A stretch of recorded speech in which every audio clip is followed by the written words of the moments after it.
There are several things going on. One is that I think there is greater polarization. What that polarization means for the way Americans handle complex problems is a problem, because normally the American system is about coming together in the middle. And what feels like has been happening in American politics for some time is people seem to be going to the extremes.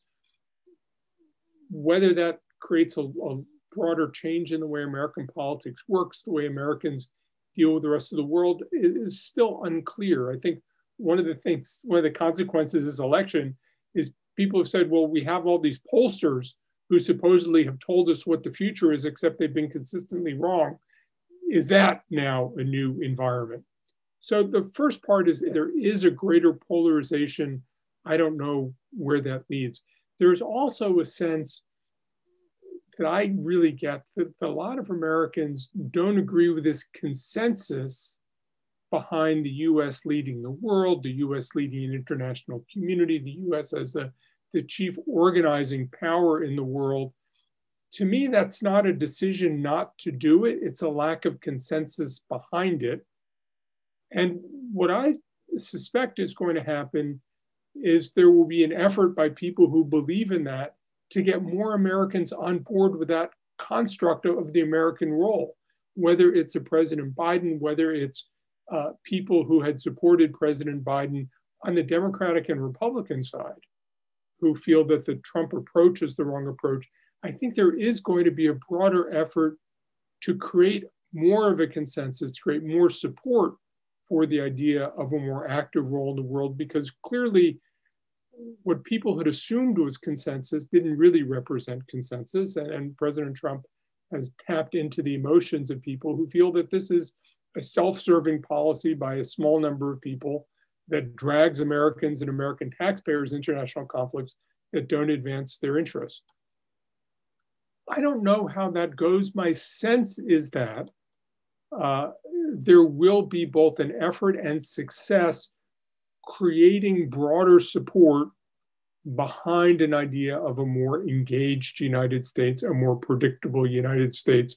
One of my old bosses, who now runs the Carnegie Endowment for National Peace, former Deputy Secretary of State Bill Burns, recently wrote an article about the need to have a foreign policy that speaks to the American middle class.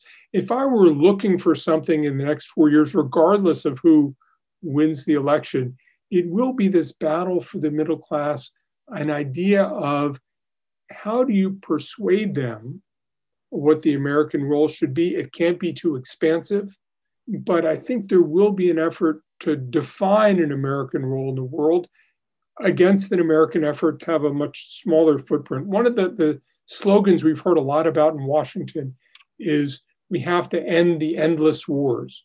Well, nobody supports endless wars, but we need an alternative to that. And we need an alternative to the strategy that we're going to fight terrorism until there are no more terrorists, because you can keep putting money into that and that job's never done. I don't know where that's going to end up, but my strong suspicion is where it will end up is with a more modest, perhaps more humble American role, but still a vigorous American role in the world. I think Americans still don't quite understand just how much larger the American economy is than any other country's economy. I think they don't understand that the true gap between US military and intelligence capabilities and the rest of the world. Figuring out a way to do these things in a way where the US really genuinely is leading, where the world genuinely is following, and where it is sustainable and affordable and makes sense for Americans is going to be a task that whoever the next president is going to pursue. And I think will give the world a slightly different American take, but not a distinctly different American take. I don't think Americans want to completely pull back. Some do, but I think a lot as they think about trade and they think about the way the US engages in the world, I think do want to be involved. Even the way President Trump has talked about China a lot, to me, reinforces the fact that people feel you can't just crawl into a shell. but we can't solve the world's problems. And through my career, through my life, I've seen resistance to this idea of the US as the world's sheriff, that the US has to solve everybody's problem. We saw that in the Vietnam War. We've seen it in other times. I think that era really is over. The post-war era where the US will directly solve everything has gone. But I don't think the idea of the United States as the organizing principle, the chief catalyst for international action, I don't think that's gone away. The problem is people have to be persuaded that it's the appropriate role. People have to be persuaded that it serves American interests. And I think you're going to see people, Republicans and Democrats, coming together around a new consensus of what that looks like.